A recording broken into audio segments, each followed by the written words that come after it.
Good morning, everyone. Thank you for joining our live Zoom webinar with me and Daniella Mair. Today's topic, family mediation and parenting plans. Daniella spoke to me yesterday and she told me, Mohammed Advocate, we need to deal with a serious issue concerning parenting plans not being agreed to or implemented or trying to draft one um, at the start before problems arise.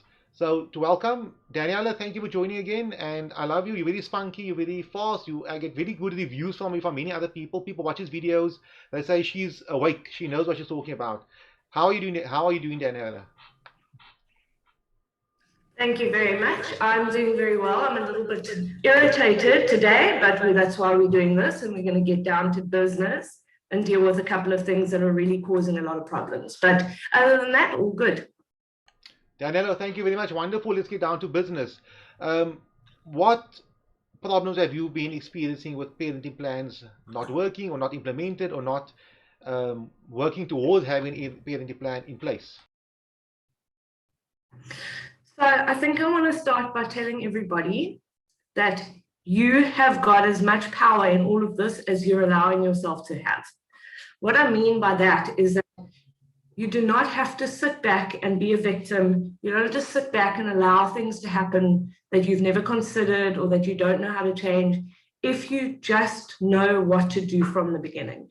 So I don't know, in terms of viewers, we may have some viewers now that have got existing parenting plans. We may have some that have gone through divorce, who want to go through divorce. We may even have some people who are still waiting to start a family, whatever the story is. The point is that I cannot tell you how important having a parenting plan in place is for any situation. And really, you've got the power to get this done. So I'm going to give you an example of why this can be so important. I have been getting so many phone calls lately from people who are trying to change a situation that they're currently finding themselves in terms of parenting plans, sharing access, co-parenting, whatever the story is. And they literally are coming to me as a last resort to say, please help me. I can't have this anymore. We need to go into a new situation. Where do I start? And the first question that I always have to ask is, have you got a parenting plan in place? Is something court ordered and documented? And unfortunately, 9.5 times out of 10, the answer has been no. This is an extremely difficult situation to be in, not only for me, but for, the client or the parent as well, because it is absolutely a given that whenever there's any form of dispute, we go back to the court order. So what we do when there is no court order, and that's what I'm finding now to be a big problem. So I had somebody phone me the other day who says, listen, the mother has taken the kids, she won't give me access, she won't allow me to see them, I'm the father, what can I do? Go back to my first question, what does the court order say? No, we don't have one. Okay, well, what does your agreement say? Have you got a parenting plan? No, we don't. Now we're in a situation where the only way that we can come right is through the court. And that is a situation we don't want to have to go through every time there's a dispute. If we have a parenting plan and mom has taken the children and won't give them back to dad, and there's a court order that says dad gets them every second week, then we've got something to fall back on. Then we can phone the police and we can say, this person is in contempt of a court order, and we can quickly make an adjustment. We can get the police in to come and take and help remove the children. We can then go to courts having said, this person has been in contempt, this plan is clearly not working, and we can make amendments as necessary. But without that documentation saying who has got right or access to the children at that particular time, there is absolutely nothing that we can do to remedy it immediately. And again, unfortunately, in this kind of a situation, the only people that are going to suffer from it is the kids. Because imagine now, dad has kidnapped the kid, so to speak, pretend he doesn't have any access as part of a court order. Let's say he only has supervised access and he removes the children. Then, of course, the police can come in and we can say that he has taken the kids against the court order and we can get them back. Even in that kind of a situation, we've got children who are sitting there watching this all go down. So it is vital to remember that the children need to obviously be protected first and foremost, but the more that we have written down, signed, agreed, court ordered, even if it's not court ordered, if it's signed and agreed, then at least we have got legs to stand on when dispute come up.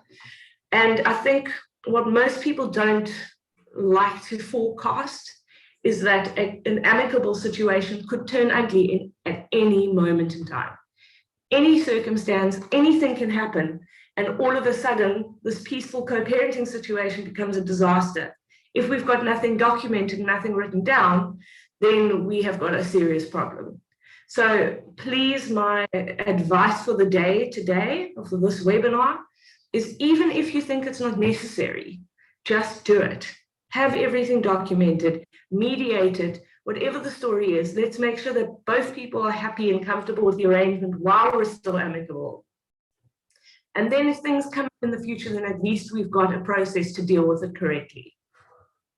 Yeah, Daniella, my motto always is, it's unfortunate that your relationship with your spouse, your partner, whatever the case may be, hasn't worked out. You guys were unsuccessful where that is concerned, but you can still become the best co-parents to your minor child. You can become awesome parents. Your minor kids can say, Mom and Dad, your marriage didn't work out, or your relationship didn't work out, but you guys are the best parents I can ever ask for, even better than parents that are living together or married, etc.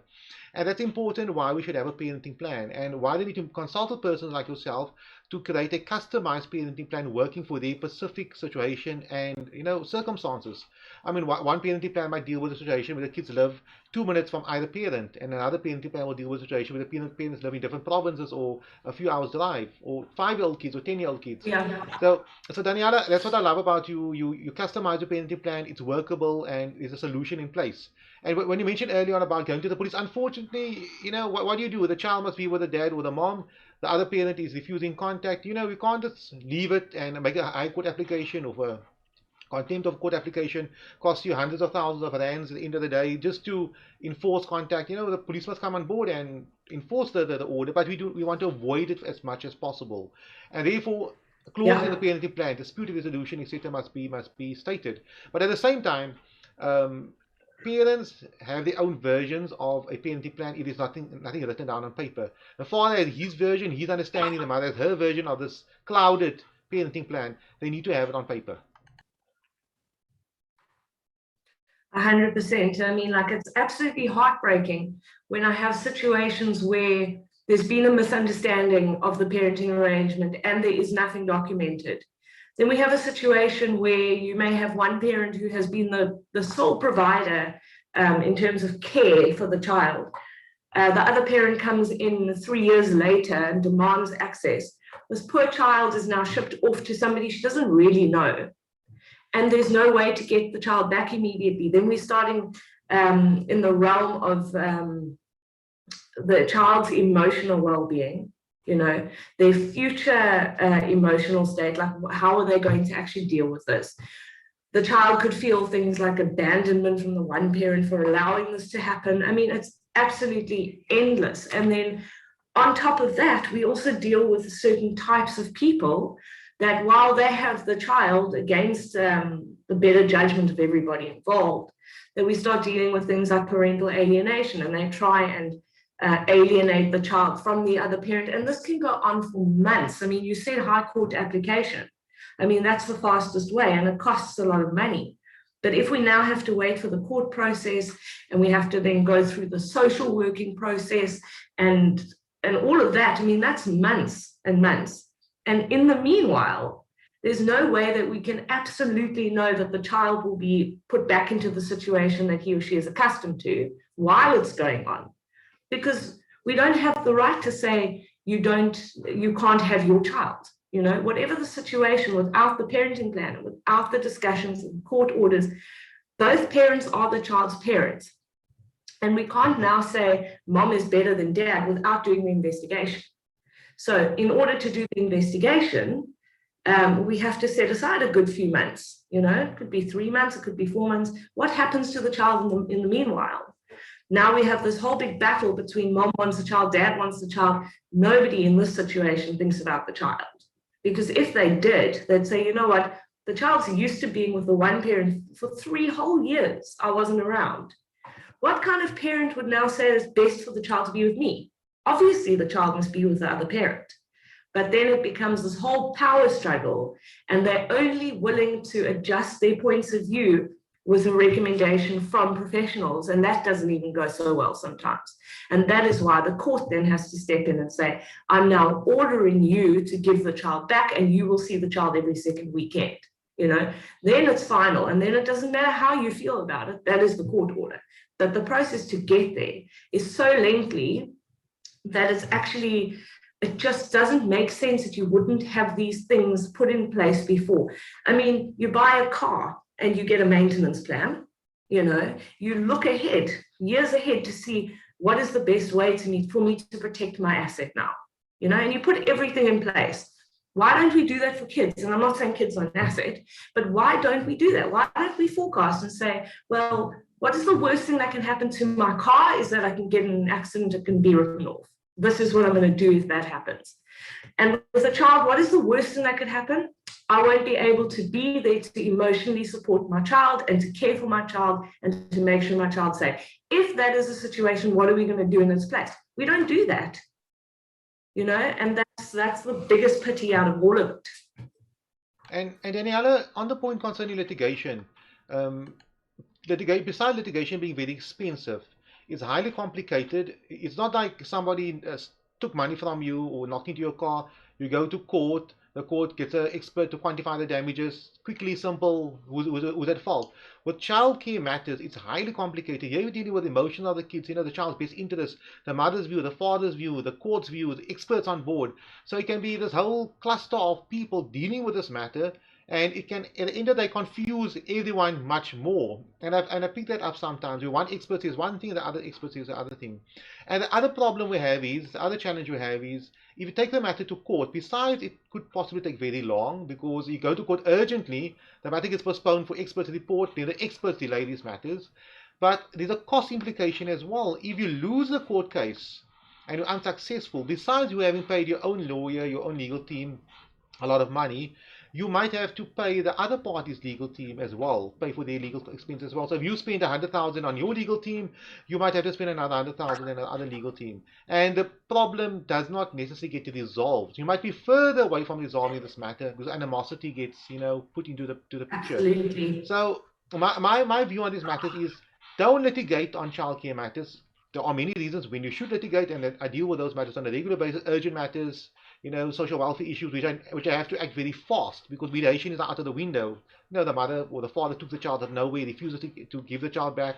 The child is being, abandoned, neglected, etc. So of course, those are urgent matters. But when it comes to normal care and contact issues, parties were living together, they're separated, they're no longer living together. There are now contact and care issues. Dad wants to have the child, mother wants to have the child. Don't litigate on that. Go and mediate this issue as soon as possible. Absolutely. I mean, that is why we're here, and that is why we move towards mediation, is because it is the only way. And I'm sorry, nothing against the legal system or litigation, but it is the only way we can attempt to give both parties what they want. The only way. In litigation, one is going to lose, one is going to win, and that's the end of the story. That's what it's there for. With mediation, there are so many aspects that we can negotiate that both people feel like winners or losers. And that is what we want. We want both parents in this situation to have the strength and the dignity that they feel that they can be a parent to their child and that they're not just cast aside or that they weren't out-lawyered, so to speak. It's your opportunity to be heard. It doesn't have to be a process where you're coming in to fight. We can have a situation where something might not be as important to mom as it is to dad, and mom might be happy to negotiate on that. That matters, then dad's won it, so to speak. And then the next issue might be the reverse, and then mom's won that issue, and everybody leaves there feeling like they've gotten what's important to them. And they don't need to fight over the little silly things that actually are not important to them. I've got a friend who, on Mother's Day, her biggest present is that dad comes to take the child away from her. She can relax. you know, and we sit here fighting about, I want the child on Mother's Day and Dad can have the child on Father's Day. When we sit down and we mediate it, we might find that that's not even what the mother wanted in the first place, you know, and the father's like, why should I give you the child on my day just because it's Mother's Day? That was completely like eradicated because of the fact that the mother had the opportunity to say, please take the child, that would be great, you know. And then there was complete conflict dissolved like immediately, and we wouldn't have even thought of that, you know. I mean, it's a stupid example, but it's something that's relevant. Yeah, and Daniela, I always ask my clients these questions. You know, if you were the judge, and you had this magic wand or this pen that you can make any order, whatever order will you make? And that makes the client think now, you know, is what I'm requesting and what I'm requesting rational, logical, in the child's best interest? Or am I thinking with my ego, you know, with am I continuing a battle I had with the other parent while we were together or while we separated, or because the other parent had an affair or she moved on with her life, etc. Am I continuing that battle and using the child as a pawn or as a punching bag to pursue that battle? And that seems to be the case many times. So I warn people, do not necessarily fight when you can resolve the matter in a different manner. It's very important you do that, because at the end of the day, if this matter gets before a social worker, a psychologist, let's say, Daniela, you deal with a matter like this, you invest 10 hours in the matter. The judge in the high court, he reads through the documentation, he applies, most probably say 5 hours on this application, and there's some argument, so let's say 10 hours as well. So third parties, the expert and the court applies 10 hours of their lives to a matter that will affect your entire life for the next 10 years. Let's say the kids are 8 years old. And who will be in a better position to make a decision? Not the judge and the expert having applied 20 hours in total. It will be you and your spouse that knows the kids, that have been living together so many years, that knows each other in and out, knows the circumstances much better, as opposed to getting a third party to deal with the matter. So Daniela, my question to you is, a couple, what type of couple should come generally see you? When do, I mean, there are scenarios where couples do not have to have a parenting plan because things just work out and they have an understanding. But at which point, what are the telltale signs or the things I must look out for the type of couples that must come see a professional like yourself? So the first kind of couple, the most obvious one, is a couple that have decided to get divorced, that have already got a family, they've got the children, and they decide that they need to have a parenting plan in place so that they can separate. With divorce, you need to have a parenting plan annexed to a divorce order if you've got kids.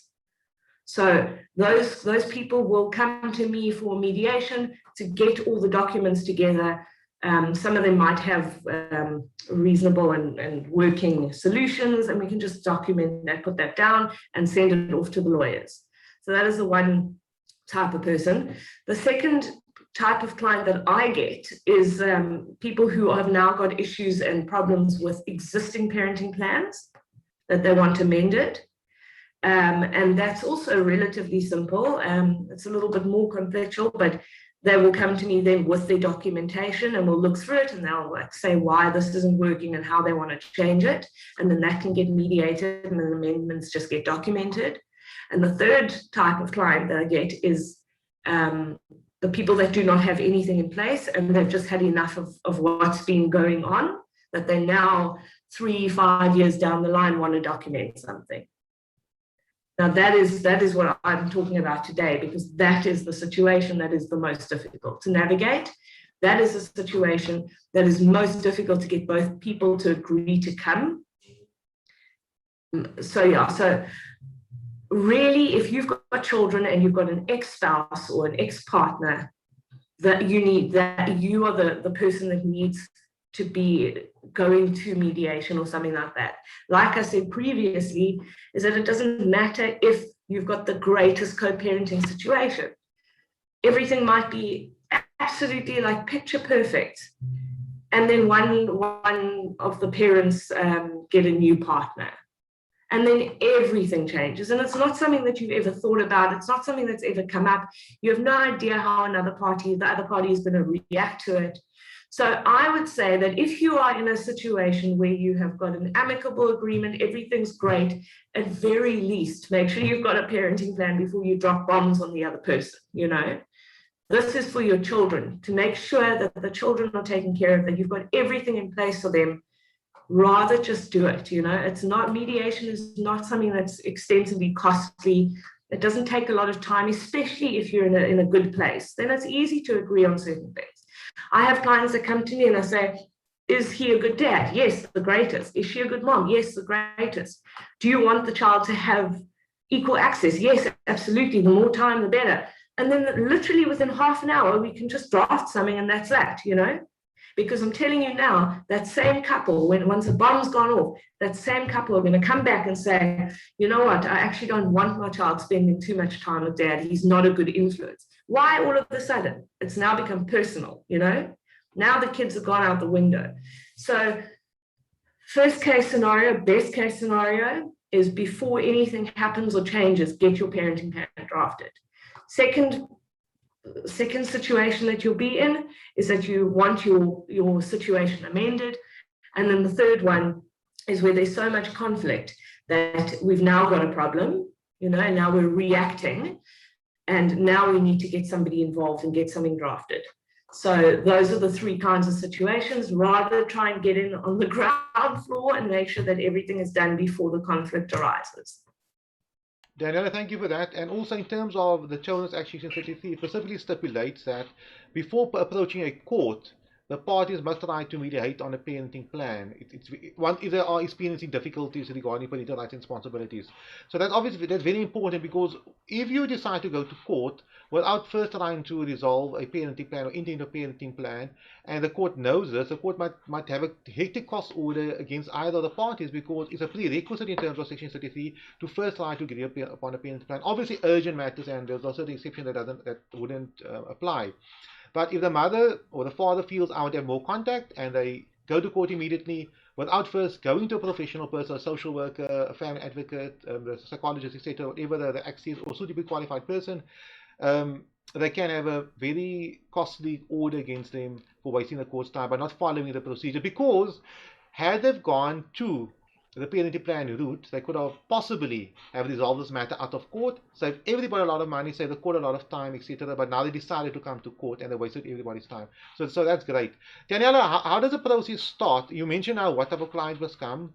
Do they contact you? What do they do? Who contacts you? Because this is what we are going to. This is the husband has a problem, the father has an issue, the mother might have a problem because now he's the one that's contacting you. How do you deal with those type of issues?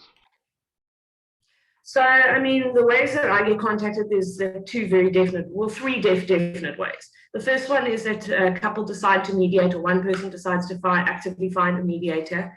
Then that person will contact me. Like you said, now it is very difficult, because as a mediator, my job is to be completely neutral, unbiased, non-judgmental, and all of that kind of stuff. And the second I speak to one person, the other person automatically feels that I've now built this rapport with that person.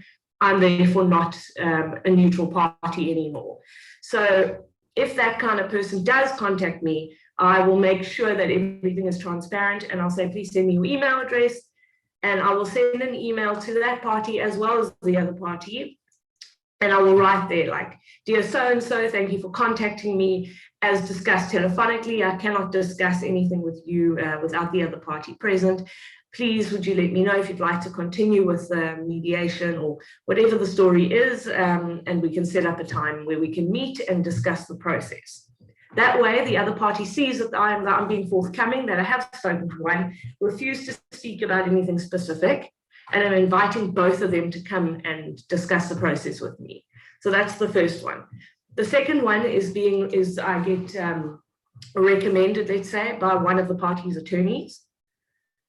That is slightly easier for both parties to accept, because it's not coming from the one side, it's coming from the representation. And usually it comes from the one legal party to the other. And when we're dealing with people who know the process and understand it as a profession, then they understand what the role of a mediator is. So lawyer A will send a letter to lawyer B saying, dear so-and-so, my client, whatever, we're recommending X person to mediate this matter, kindly advise, or whatever. And that lawyer will then go and give the information to his client, and will then say, you know what, this is a good idea. This person is a registered mediator, they're accredited, whatever. let's do it. And then the client will then say, okay, well, I trust you, you're my lawyer, and that's how that works. The third one is being court ordered or being appointed by the governing body like FAMAC or whoever you might be involved with. So, I mean, this is also more on the parenting coordination side, but I also get referrals from the FAMAC website where somebody has contacted them directly and said, I'm looking for a mediator, can you make recommendation? I'm in this area, I'd like a legal mediator or a psychological mediator, and they will then send a recommendation through. And then with that also, that party can then give it to the other side to say, I got this person from FAMAC, you know, not I've gone to seek this person out and have formed a relationship already with her or with him, deal with it. So those are the three ways that I get my clients. But there's one thing I just want to just jump in and say is that when you are in a process, whatever it might be, and this is like a cross life, but like let's let's zoom in on what we're actually talking about. When you have gone to a professional, be it a lawyer, be it a mediator, be it a parenting coordinator, whatever, they have trained for years and years to get to where they are and to become accredited and to become members of the bar or to be accredited with FAMAC or a health professional society, whatever the story is, just trust them. They are there to do their job and they know how to do their job. So if they tell you something you don't want to hear, it's time to now sit back and think about what it is that you want to hear and why you're unhappy with the truth, you know? So the point is, do not go from psychologist to psychologist waiting for somebody who's going to agree with you. Don't go from lawyer to lawyer. If a lawyer says to you, you don't have a case, why would you pursue it? You know, you're not going to go now to another lawyer with the same argument and say, do I have a case? The lawyer says, no. Okay, well, then he's obviously not a good lawyer. Listen to the professional advice that you're given. If you find a professional that you're going to work with, there is some, I mean, obviously you've got the power or the right to voice your concerns and to ask questions, and you must know what's going on all the time. You must feel like you're kept in the loop. But if something comes out that is pretty much standard procedure, just trust that the professional knows what they're doing and do not interfere with their advice, because once you do that, you're becoming your own worst enemy. Then you cause more trouble. I've got clients where I've had somebody's attorney say, I highly recommend that you don't do X. It is just going to cause trouble. And she didn't believe it, and she knew better, and she did X. And now she's in a situation that she actually doesn't know how to get out of. If she had just listened to the advice, she wouldn't have been in that situation at all. I have another client who received a letter from an attorney and sent it to me just to look at. I mean, now in my position, I cannot give legal advice. I cannot give psychological advice, anything like that. I mean, I'm not a lawyer, so there's definitely no ways I would. However, this letter said, do you agree with the following, X, Y, and Z? And X, Y, and Z was so standard and so normal. And this client was, I was coaching, so I wasn't a mediator, I wasn't a parenting coordinator. I was just helping this woman understand the process and helping her. And I said to her, okay, this is all normal standard practice. The child is acting out. We recommend psychological intervention. Yes, obviously we would. It would be a good idea for the child to be assessed. But because she was so angry with the ex-spouse, she sent a mail back saying, I don't agree with you, stop bullying me. And now we've got documentation of her completely going against what the attorney has said. She has now stated very clearly that she's not interested in what they have to say. And now they have decided that the only thing they can do is litigate, because now it's clear that she's not prepared to come to the party. And she can't understand that she has now done like severe damage to her case, you know. She doesn't realize that. If she had just kept a level head and listened to her lawyer and not gone behind their back to send an email to the opposing counsel, she'd be in a much better situation. So why do we do it? Because of fear, because we think we know better, and because of ego. Let's put all those things aside, listen to the process, and then we have got a much better shot. I mean, I can guarantee you that. Daniella, you brought a very important point now about children acting out, and I see it on a regular basis, where kids play their parents. Honestly, they play their parents, and the parents spend thousands of rands and lawyers' letters and battles because the kids are playing one parent against the other parent, or tell the parent, one parent, Mommy, I do not want to go to daddy because daddy got a new girlfriend. But automatically the child is playing the parents because the child does not like the new girlfriend. It's a decent lady in these facts. And the parents respond to it, they go to court, they spend a lot of money to litigate these type of issues because it's fueled by the minor children themselves. So I think with parenting plans and mediation, it's important for the parents to look, am I being rational, am I being reasonable, am I acting on emotion or on ego, etc. On that point, Daniella, on our website, on our screen, those who are watching it via Facebook Live or live, www.ourlawyer.co.za/pp parenting plan. It's a parenting plan that they can download, drafted by you, standardized, template based. Obviously, you modify it and you change it as specifically required by the family or by the specific clients. Daniella, I hope that people will contact you soon here after this webinar. Many people are contacting me and telling me they love these videos, they like what Daniella is doing. On the issue concerning if parents cannot come to an agreement regarding a parenting plan, at which point do you refer them to court? So from my side as a mediator, my process is to have a couple of sessions to see what the actual situation is. If we are in mediation and like nobody is willing to agree, what I usually then recommend as the next step is like a parenting evaluation. So what I do is I have got a family psychologist, clinical psychologist, forensic psychologist, who I refer a lot of clients to, who will then be in a situation where I say they are not agreeing, they won't do this. Our job is to make sure that the needs and the best interests of the children are met. So I need an assessment done now to see why we can't agree, to see the parenting capacities of both parents, and to interview the children to see what they want. And then we can make a more, let's call it, powerful recommendation. So you guys don't want to mediate, you clearly can't agree. Let's bring in the forensic assessment. And usually both parents are happy with that because they feel so strongly about their opinion that they feel that it will be verified by the professional. So they go and very often they do entertain this request of mine, let's call it. And then they have their whole thing, and then I get a recommendation saying it's in the best interest of the children to have 50-50 access to both parents. Fine, wonderful. We've now got like substantiative evidence that this is a good thing. So then we say, okay, now let's meet, let's give the feedback. It's been recommended by the professional that you have 50-50 access. Let's talk about that. No, still definitely not. At that point, then I would say, okay, well, we need to refer it to court because we've tried everything we can to make mediation a success. And even with a professional recommendation, you're still not prepared to change your point of view, then, I mean, that is obviously, it's never going to happen, you know.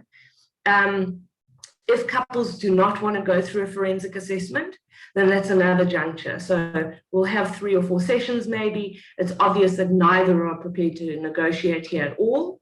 I mean, at that point, we completely call mediation unsuccessful, and then at that point, we would have to refer it back to court. Daniella, thank you for that. On the same note, with COVID-19 and the courts not much available to attend to court matters, you wait many months or quite a few weeks to get a date on the unopposed court roll at the High Court.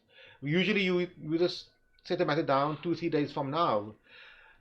I would actually advise people, try to stay away from the courts for now at least, because you may wait an extremely long time to finalize your matter. In the sense of the kids are now 2 years old, it may only be finalized when the kids are 4 years old. Do you want to spend an entire 2 years of your life trying to resolve these type of matters in a litigation setting? And at the same time, the Office of the Family Advocate, they are extremely busy. There aren't many social workers available. I know they make use of yourself as well for assessments, but that's the reality. If you ask a family advocate now, I require the court asks them, I require an investigation, a report. The default time is, they mention, is 3 months, but I know for a fact it never gets done in 3 months' time. It's very rare when it does get done in 3 months' time. Unless the parties come to an agreement, it's maybe a quick consultation with the parties, they settle the matter, wonderful. But if it entails an investigation, appointing a social worker to provide a report, it can take many months, sometimes 6 months, a year, depending upon the circumstances. So a word of warning, yes, you need to go to court ultimately. There are many cases that merits going to court. But remember, the process is slow. The wheels of justice are moving much slower than they moved before March 2020.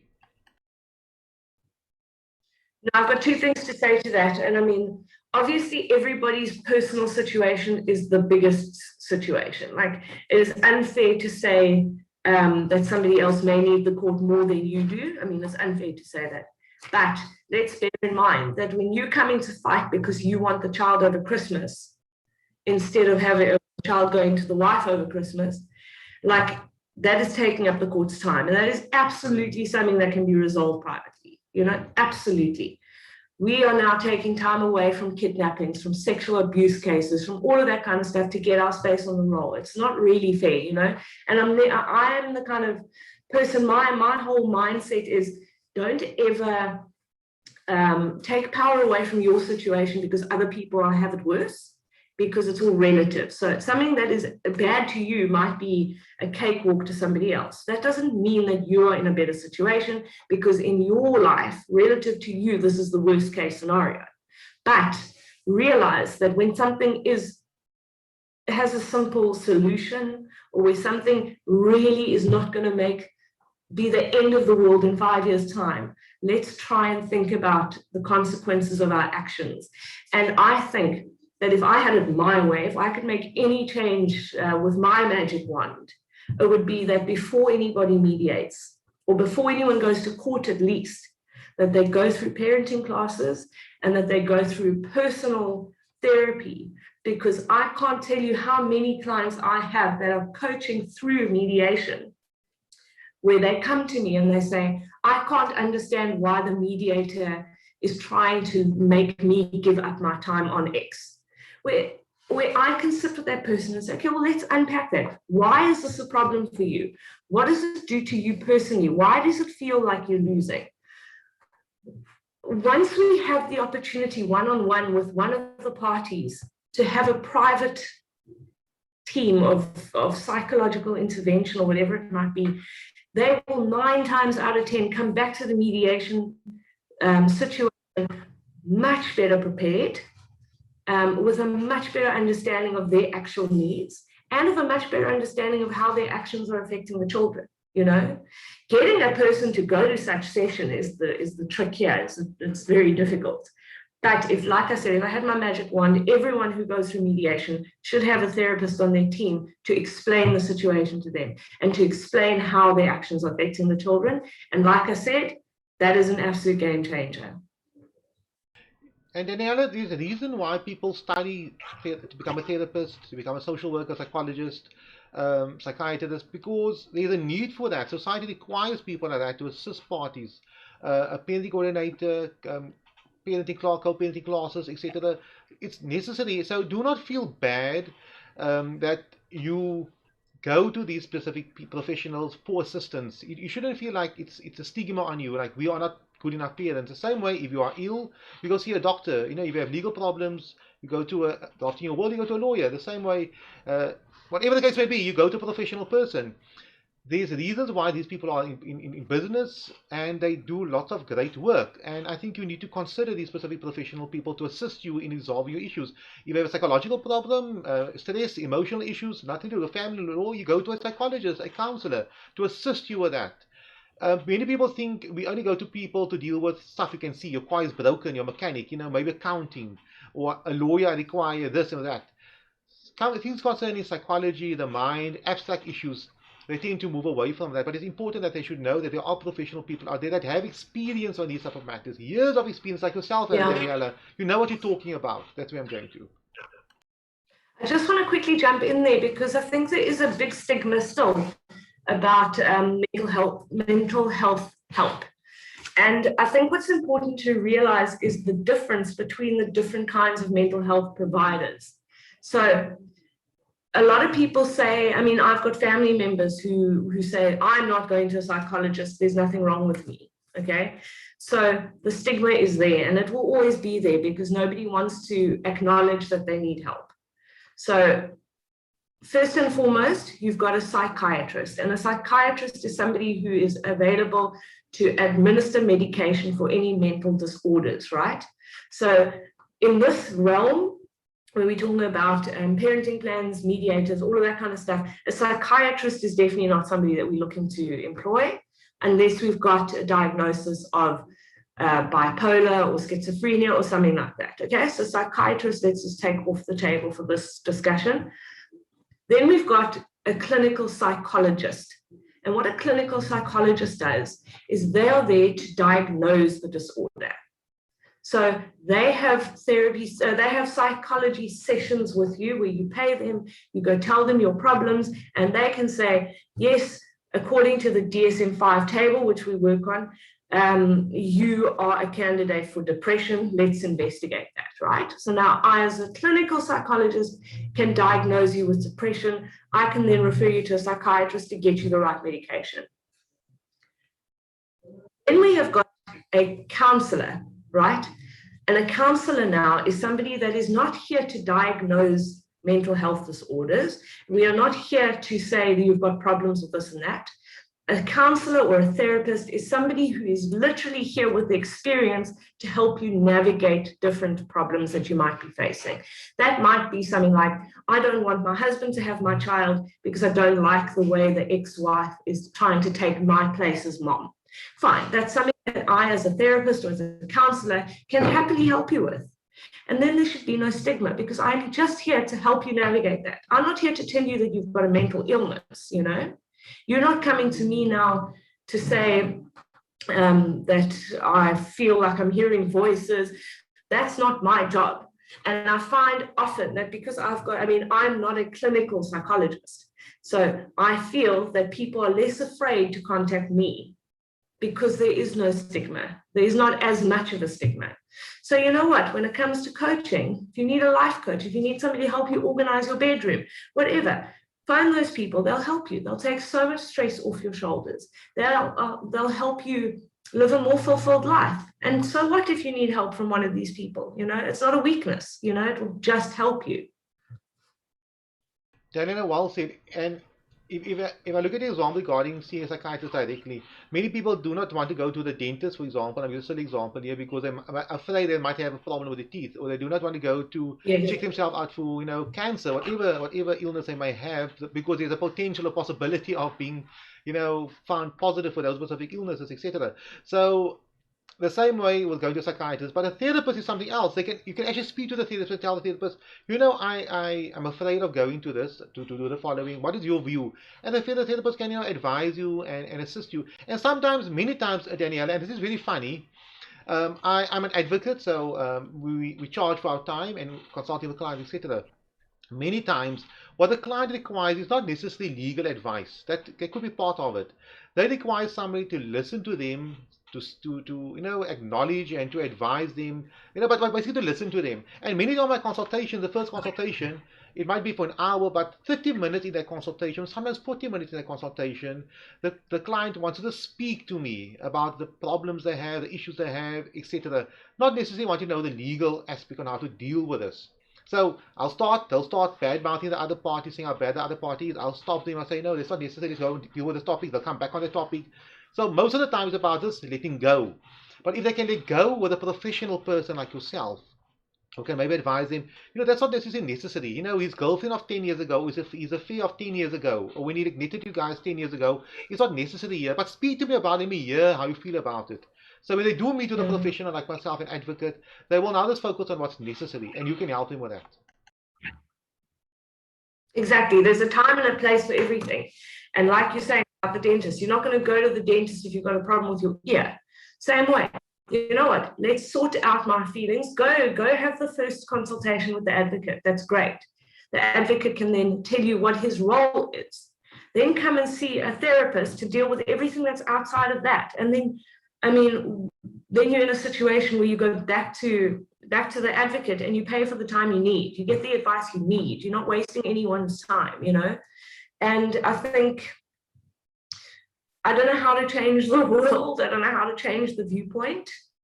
But if only we can do that, and if only we could make therapy a more standardized, like optional extra, then I think everybody would come off much better and much happier. And everybody would feel that the money they spend is worth it, and that the results are a direct result of their own action or desires or whatever, like or any of that kind of stuff. There's so many things that happen in our lives that we mix up or we avoid or we sweep under the rug or we blow out of proportion purely because we do not know how to deal with it internally. And we do not want to be accountable for anything, you know. I mean, that's just a human characteristic. That's not a flaw. That is how we're programmed. We don't want to be weak. We don't want to admit that we need help, and we do not want to be accountable. If we can unpack that and see that those things can actually be so powerful for us in ultimate self-actualization, we can realize that half of the stress that we have on our shoulders is completely irrelevant. And if we can just get rid of that, life would be so much easier and so much happier, guaranteed.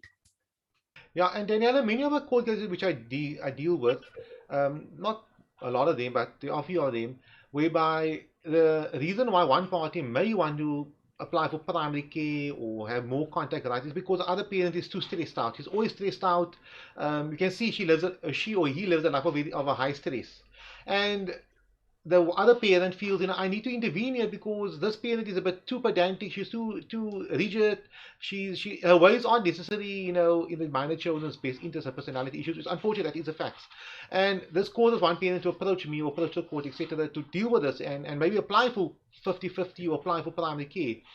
Sort out your mental well-being, I say well-being, with a professional person, and if that is resolved, the litigation or the process going forward is much, much easier. Daniella, on that point, we just passed the recording time of 46 minutes. I'm in it this close to 50 minutes. Any final words on your side? And this was very fruitful.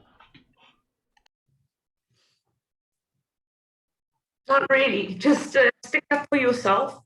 Don't worry about anyone else's opinions, other than your professionals, of course.